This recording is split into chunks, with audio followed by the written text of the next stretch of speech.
Masechet Sanhedrin Daf Mem Gimel Amud Aleph, 19 lines down. The Mishnah said, Ehad Omed, the guy stand by the Beit Din with a flag. Maravuna, particularly obvious to me, Ehad Even Sheniskal, whether the stone that we use to stone somebody, Ehad Eshed Nitlabo, or the beam that we hang, they used to hang the corpse of a person that was stoned.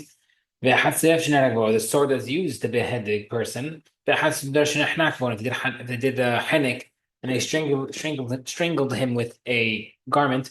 That scarf item is also kulam meishel sibor. Those are being paid with public funds. My time away. We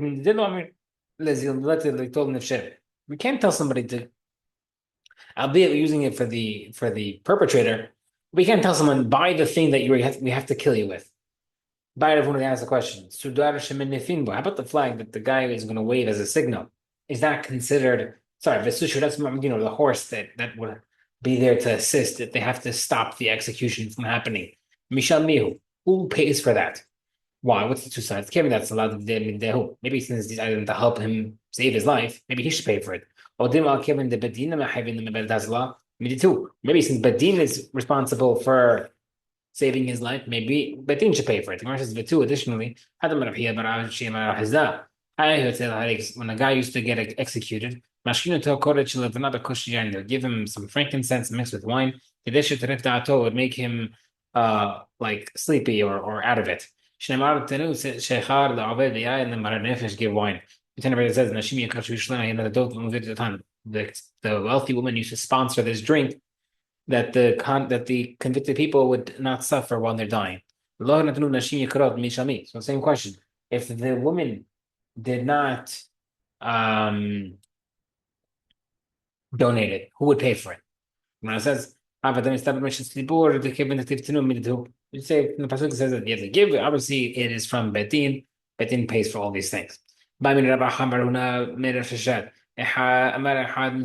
one of the students said, I have something to make him patur, then the guy became mute and he couldn't say what he wanted to say. Mahu.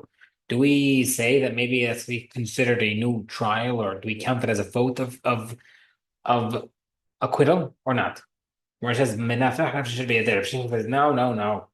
If became mute, I feel nami. If you're worried about this guy becoming mute and he wasn't able to say what he wanted to say, then you could also assume, oh, maybe someone across the world also has something to say that would acquit him. You can't assume. You can't think like that. If we don't have anything in front of us, you don't have it. We just have to look kamar. No, that's not fair. Kamar. Over here, someone did it. Over there, to say someone else is across the road, they didn't come forward. Over here, we have someone coming forward. My, what's the halacha? Fact, not bring proof. If one of the students voted for acquittal and he died, we view him as if he's still alive and voting it. Zika in only if he seemingly voted it.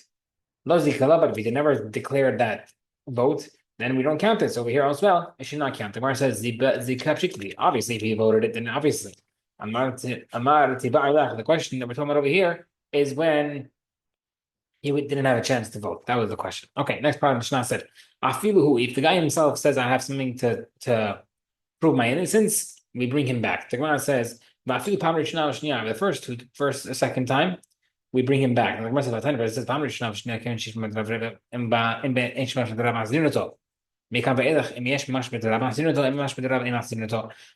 said you only bring him back on his own word only if he has a good point, if he has substance to what he's trying to say. However, Breita says that the first two times he doesn't have to have a good point. You bring him back regardless. Then he speaks up. Starting from the third time and on, only if he has a good point, you bring it back. Otherwise, you don't. The Gemara says, in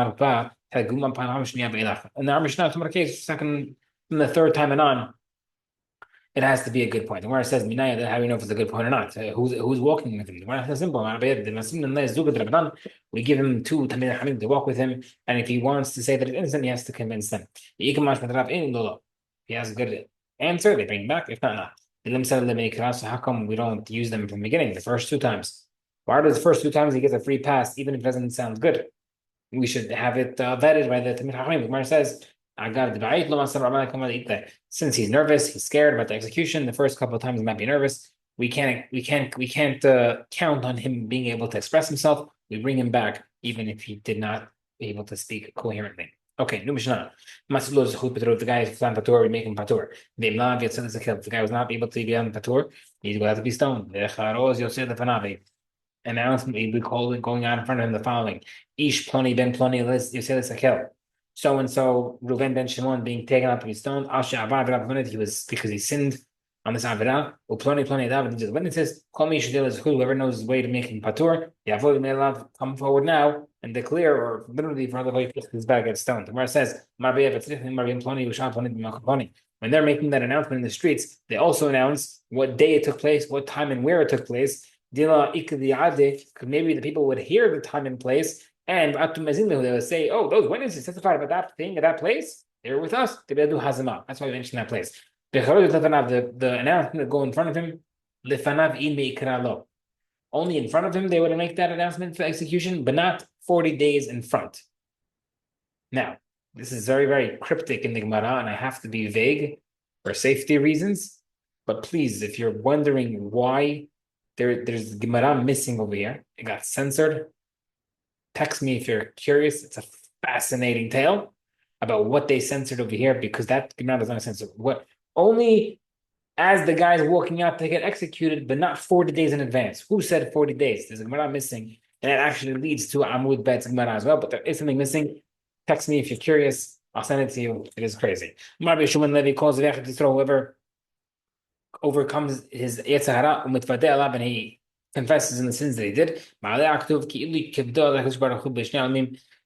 pasuk considers if he honored Hashem in both worlds. Okay, standing. A person will bring a korban olah. He'd have rewarded for bringing olah. Reward for mincha. A person who feels humble or lowly because of his sins, Hashem considers it if he brought every single korban. Also, a person who feels bad about his sins, Hashem does not despise his tefillah. Okay. When the person was standing 10 feet, 10 amot away from the stoning location, lo hitva him confess. Because of the practice, we have a minhag. Whoever is about to get executed is supposed to confess. Whoever confesses has a share in Allah. How do we know? Achan found when they were Bnei Israel were conquering Eretz Israel and going to destroy Yericho, Yeshua said, "Don't touch the spoils of war." But Achan did that, and he was sentenced to death. Yeshua told him, "Beni, my son, honor Hashem by confessing." Achan opened up and said, I have sinned against Hashem. I don't know that it worked. You have ruined God, you ruined yourself, and God ruined you on this day. You only ruined on this day. You're not ruined the next world. The person does not know how to confess. They tell him to do as follows. Person should say, let this death be a kapara on all my sins. It says, if he knows that he's innocent and he's being testified falsely against this person, we should say, my death should be kapara, except for this sin. Amrullah said, no, we don't like that. If every single person has an opportunity to say that, everybody will say it so that they look innocent in other people's eyes, and it would cause aspersions in the Bibdin. People will be confused. Therefore, we don't let them say, except for this sin, because people might say that just to make them look good. I don't know. No. Yeshua said, please to Achan to confess. And not in Lashon Bakasha, please as in plea. Why would he beg him? Because Hashem asked Yeshua, Hata Yisrael, he said, Bnei Israel sinned. He asked Hashem, Mi Chata who sinned? Hashem said, I'm not a snitch. Go get a raffle. Go make a raffle. When he made a raffle, the paper that he picked out was Achan. We had this before. When Achan saw the raffle, he said, Yeshua, you're going to kill me based on a lottery? So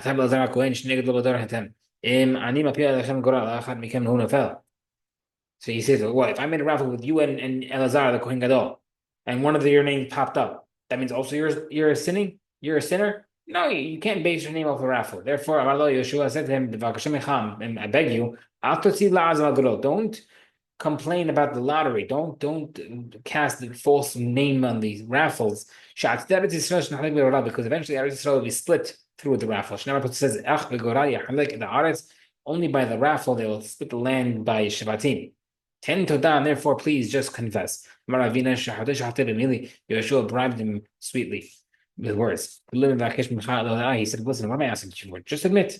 Ten to lo todah, be confess, and you'll get olam haba." Miyad right away, he said, okay, he said, he said, I have sinned against Hashem and I did this and this. Now, we see from Achan's words that he actually took three different spoils of war that he wasn't supposed to take. Shnaim ben Moshe, two during the wars of Moshe, one during Yeshua. Shneimar says, Hazot, Vic Hazot Asiti, I did this and this and this. And therefore, it sounds like he did three times. Five times. 4 times Moshe, one time Yeshua. The different words in the Pasuk sound like he did it 5 times. According to the opinions, if he did it more than once, why is he only getting punished now? The reason is Hashem did not punish Bnei Yisrael for private sins until Bnei Yisrael passed the Yarden River. Now the Gemara says, the pasuk says that the hidden sins are for Hashem, but the revealed ones are for everybody. How come there was dot in the Torah above the words for us and our children, and the word ayin shiba'ad and the word ad? I mentioned lo anash an then according to his opinion, that's teach you that Hashem did not punish Bnei Israel for the private sins until Bnei Israel crossed the Yarden. Divrei B'Yehuda. Does Hashem ever punish Bnei Israel for one person's hidden sins? But look, whenever Hashem said forever, not just the Yarden. Ella, what does it mean? The same way Hashem did not punish people for private sins, a single person's private sins, Hashem also did not punish people for the public sins until they passed the Yarden River. Now, the Gemara says that's the case. Why was Achan punished if it was private? The Gemara says it wasn't private because Achan's wife and children knew about it. Therefore, it was no longer considered private. Israel, when Yeshua asked why was Bnei Israel lost the war, Hashem said the reason why he lost the war because Bnei Israel sinned. Who famous concept, even though Bnei Israel sinned, they're still called Yisrael. People say a myrtle that stands between trees is still called a myrtle. It's still called a myrtle. I mean, even we may have dirtied ourselves with sins, we're still precious to Hashem. וגם עברות בריתיה שציוויתי אותם, וגם אכלו בן החרם, וגם גנבו, וגם כחשוב, וגם שמו לכם, בר בידי לאו מישהו בידם מספרתה, באמת שעבר לכם על 5 תורה. These words teach you that Achan went against the 5 Sefer Torah, the 5 books of Torah. שנאמר 5 גם, says גם 5 times. בר בידי לאו מישהו בידם מספרתה, Achan מושך בתויה. Achan drew his foreskin forward to conceal his brit milah as if he didn't bring milah. He had saying that I'm Rishon. Tiv וגם ערבות בריתי. דיברת בריתי יפה. Pshita. We said, 1 second. You just say you went against the whole Torah. Of course, the Brit Milah. The Gemara says, you might think that he did not try to reverse the mitzvah that he already did, like Brit Milah. Maybe he went against the future mitzvah, or mitzvah that came up to him, the 5 Sifrei Torah, the 5 books of Torah. But maybe you might think that he did not go against something that he already did retroactively, like Brit Milah. He did. Achan was killed because he was abomination to Bnei Israel. It teaches us that Achan committed adultery with a Nara Marasa. Again, same question. If Achan went against the entire Torah, then of course this Avera also, the Gemara says, maybe he would not do such a terrible Avera. Therefore, Baba Zavata said he did. His punishment was to be the same as a Nara Masav, with to be stoning. And he didn't actually do Nara Masav, but he got punished like the Nara Masav because of the bad thing he did. The Rishkuta is like the head of the exile at the time. Yeshua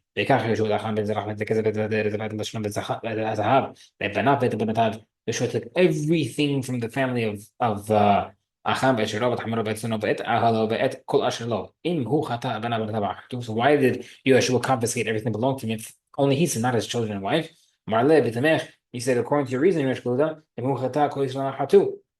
was Bnei Israel punished for his sin? They lost the war because of the reason is because he wanted to Bnei Israel all came to the also execution. They didn't have to watch execution, just to teach the lesson. So the reason why Yeshua confiscated and took everything away from the Achan's family to the execution, that also was to send the message.